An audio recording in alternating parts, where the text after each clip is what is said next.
journey has been very interesting, but for me, very fast.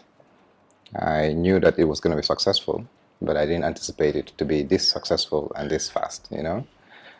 To think that it's only been 10 years, you know, it's actually phenomenal. We've created a brand that is synonymous with quality and affordable housing, low-cost housing as well. We've managed to get young people into the property ladder, you know, something that has never been heard of before. Because for the Gambians, mostly they thought that in order to achieve or to buy a property, you have to go abroad or hustle, you know. But we conquered all that. We made sure that even a young banker, you know, working in the banks in the Gambia, should or have able to bought something from us, you know, which has been actually one of the most successful feelings, or one of the most, you know, good feelings we've had from this.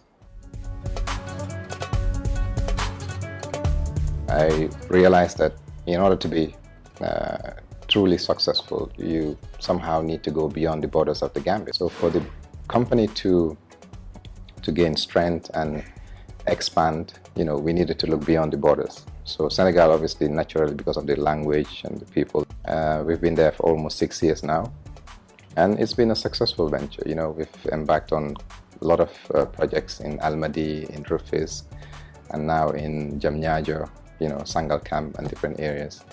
And it's been interesting. So Senegal definitely was an eye-opener.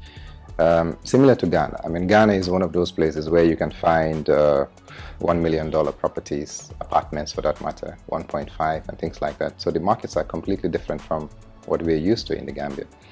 But it's still very, very interesting, because looking at the level of experience and the majority of gain through working in Gambia has actually helped me do very well in these countries.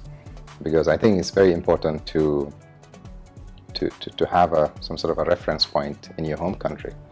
Because wherever you go, the first thing they're going to do is go online, Google, and say, okay, who is Saul Fraser, or what has he achieved? And if you've done it somehow in your country, it's easier to do it in other countries as well. But if you haven't achieved anything in your country, when you go somewhere else, it's always going to be difficult.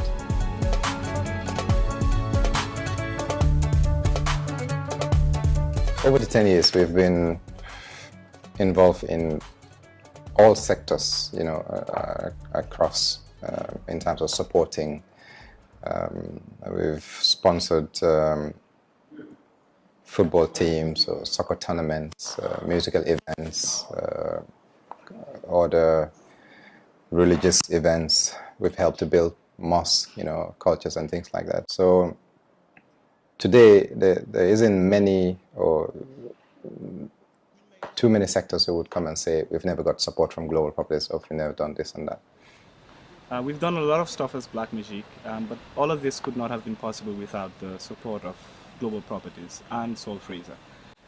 Their belief in what we do, in the creatives, in the performing arts, it's not something that you see every day. And they've been there with us every step of the way. For 4 years now, Global Properties has been with us, and this is not an ad, it's actually fact. And we know they'll continue to be there. In 10 years, Global Properties has done an immeasurable amount for the arts, performance, and the creatives in the Gambia. Global Properties have been like more like a backbone when I host events, because they are basically the only company I deal with. Financially, they always help on board with venues and stuff like that, and they've been on board on my every event since I came back.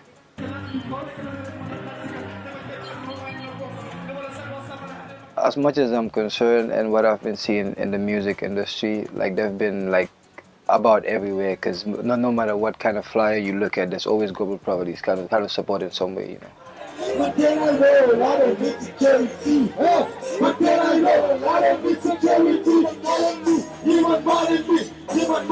I believe in the last decade, no company has done more to help Gambian music more than Global Properties. And our aim is to continue doing that, because we believe in community development, you know, and we want to leave a legacy. We want to make sure that by the time we do another 10 years, a lot of people will benefit from our success, you know, and that's what we strive for all the time. But the next phase of our 10-year anniversary is actually more community-based, you know, help to build schools, help to build some mosques, refurbish hospitals, and also do some sponsor some training programs for students, and also sponsor students to actually get education. So we aim to pay for 10 students, you know, for 10 years, whatever they want to study, and things like that. So it's an ongoing. I mean, it's an ongoing. A lot of people feel that we've done too little. I mean, others are saying we've done too much. But for me, it's normal. It's something that we want to continue, and we're happy to do it.